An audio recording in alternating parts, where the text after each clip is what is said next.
Hello there everyone, I'm Radchair Gaming and welcome to today's video. I don't think I've ever mentioned it before, but I am from Texas and I am trying to get over Texas speed. That is the super slow speaking people experience when they live in Texas. So I am going to try and talk faster. Tell me if this is a good speed, tell me if this is too fast, tell me if you like the way I talked before. Tell me if I just sound like a cartoon character, because I would like to know. It's really sad. This is like the speed that my brain works at sometimes. So the first thing I want you to do is I want you to comment below who your favorite person is. If you don't feel like commenting who your favorite person is, that's fine. Think of who your favorite person is, and I'm gonna see if I can change that by the end of this video. The other day I was sitting in my Japanese class and we were learning how to say the most. And my teacher asked me, who is your favorite person? Or like, who do you like the most?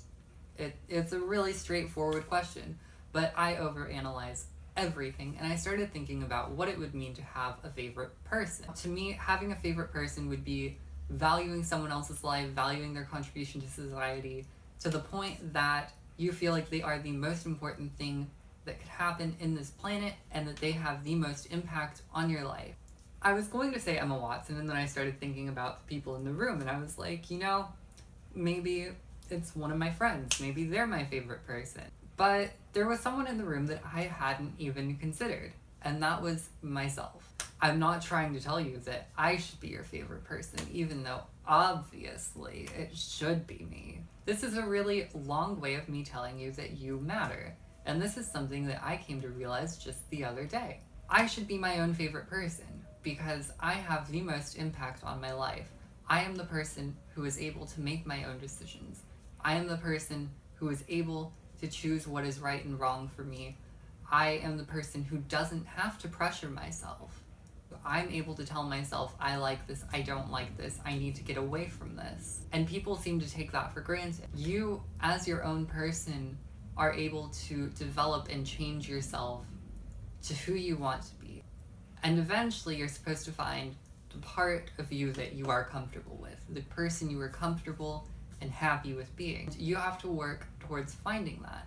But does that mean that when you're not your optimal self that you should absolutely hate yourself?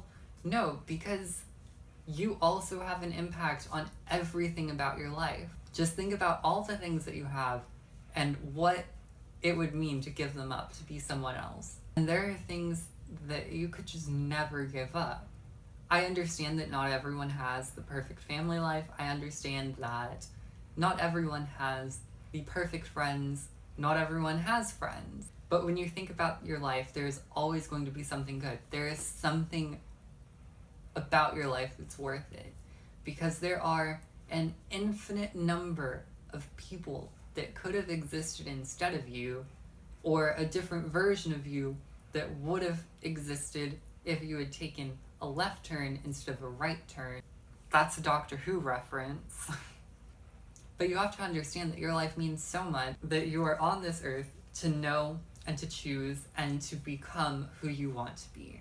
Like I said, this is just a really long way of saying that you should value yourself and that you should definitely be your own favorite person. That's not to say that you shouldn't like other people or value other people, but that you should understand your own importance if you don't already.